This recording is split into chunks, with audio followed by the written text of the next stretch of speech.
Dans les vêtements, le dentifrice, le café soluble, les peintures, les pneus, les nanomatériaux sont partout. À l'échelle de l'infiniment petit, quelques milliardièmes de mètres, ces nanoparticules de carbone, de titane ou d'argent ont des propriétés extraordinaires.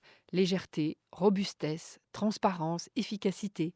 Même l'électroménager y trouve des vertus. Dans les appareils électroménagers, on va trouver des réfrigérateurs avec des parois qui ont un nano-revêtement de nano-argent et utilisés pour ses propriétés antibactériennes. Ça évite les odeurs, ça évite aussi la prolifération de bactéries. Entre 2006 et 2011, le nombre de produits contenant des nanoparticules a été multiplié par 5.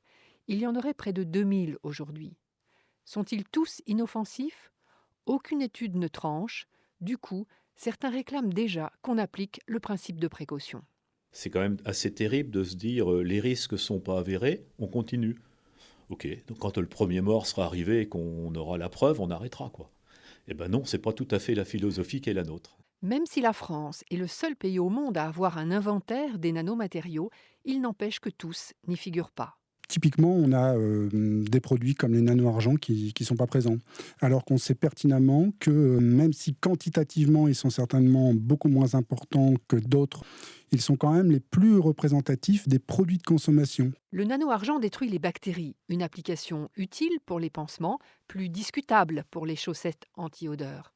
Car après lavage, c'est dans l'eau de la rivière que va ce nanoargent. Le cas le plus alarmant est peut-être celui de l'épandage agricole. La transformation potentielle des nanomatériaux dans le sol, leurs interactions avec les plantes et les bactéries n'ont jamais fait l'objet d'études approfondies. Le devenir ultime des nanomatériaux éliminés de cette façon demeure un domaine d'incertitude majeure. À défaut de lire les rapports, on peut lire les étiquettes. Elles sont obligatoires pour les cosmétiques et l'alimentation.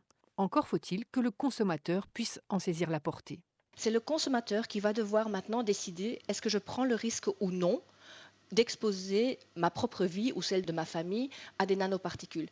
Mais le consommateur n'a pas les moyens de prendre cette décision puisqu'il ne sait pas quelles sont les conséquences de l'absorption de ces produits ou de la mise en contact de ces produits avec sa peau, par exemple. D'ici quelques mois, sur les étiquettes alimentaires, les additifs E171 ou E551 par exemple seront remplacés par le mot nano entre crochets.